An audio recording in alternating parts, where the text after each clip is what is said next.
OpenClaw is cool, but let's be honest, for an average person it's a headache. It is extremely difficult to install it in 10 minutes, despite what every video or post tells you.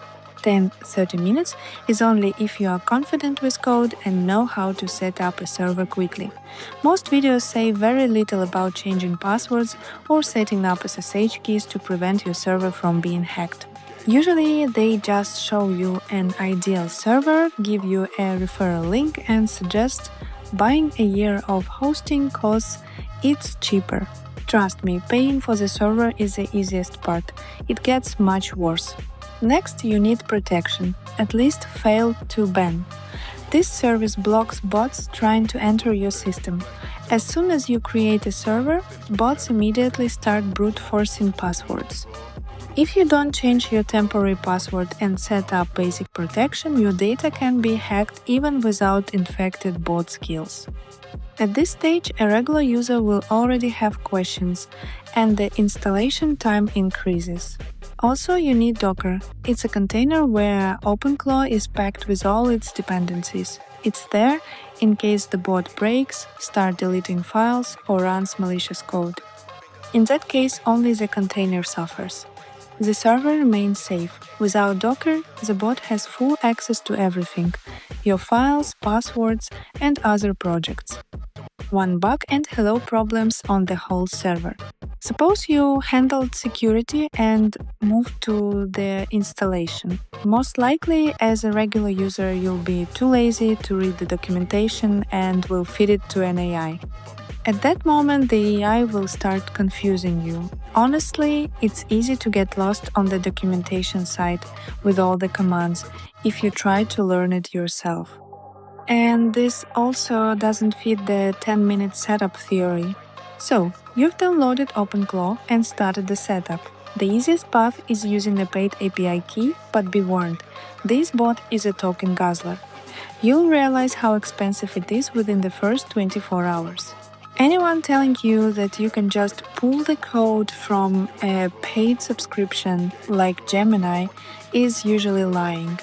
What worked yesterday might break today. In my case, it failed because my server is in Europe and Gemini's API simply blocked the requests. And if you try to hack the API and it fails, you'll face a mountain of bugs. Even your AI assistant will get lazy, forcing you to fix everything through code until it confuses itself. Total fun. Free APIs are basically useless here. I tried via OpenRouter and saw that a single request consumed 10k tokens. I tried to reconfigure the model sequence to use free ones first, but OpenRouter just claimed I was out of tokens even though the bot hadn't even replied yet. When I switched back to the paid version, it stopped connecting entirely. I couldn't even select models in the terminal. They just wouldn't mark. I had to manually push them one by one through a full model clear. There are tons of posts on X like I ran OpenClaw for free via Gemini Pro in India or switched to Claude Max for $200 more and now it's unlimited. But in reality, these workarounds either get your account banned within a day or require constant config fixes, or the quality drops dramatically with local models. If you are seriously trying to test this tool, it's much simpler to just buy a paid API key right away and avoid the hassle.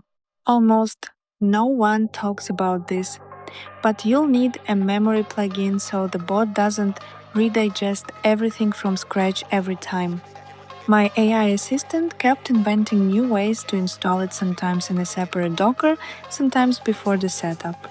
In the end, the bot just got completely lost in its own folders. Basically, any deviation from the course and you are stuck fixing errors. And finally, part infected skills. Scammers have found the perfect tool for social engineering. Since I work with crypto, I'm a bit paranoid about this. Imagine your bot is no longer yours and starts asking questions that someone else is monitoring. Even if you don't lose money now, it could happen when you least expect it. Would you really trust your data to an agent that can leak everything to the web and you're paying for it too? For developers who know how to use it properly, OpenClaw can be a goldmine, although it's still risky. But it's not a money button, it's a tool that requires tuning and constant attention. I accept the revolution of this tech, but I've decided to spend more time setting up my own agents and come back to OpenClaw later, once it becomes safer. If you still really want to try, buy a server for 1 month. Spend $5 to $10. Set up security, set API limits, give it no passwords, and watch what you configure next. What do you think? Would you trade your privacy for a few days of convenience? Share your thoughts or horror stories in the comments. And see you soon!